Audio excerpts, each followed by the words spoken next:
Mesmo sem o cartão de memória, a gravação pela tela conseguiu capturar os detalhes do gramado e a arquitetura única do estádio.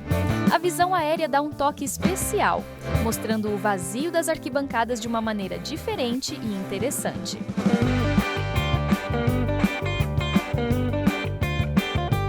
E para quem estava curioso sobre o resultado do jogo, o Maguari surpreendeu e venceu o Retrô por 3-1.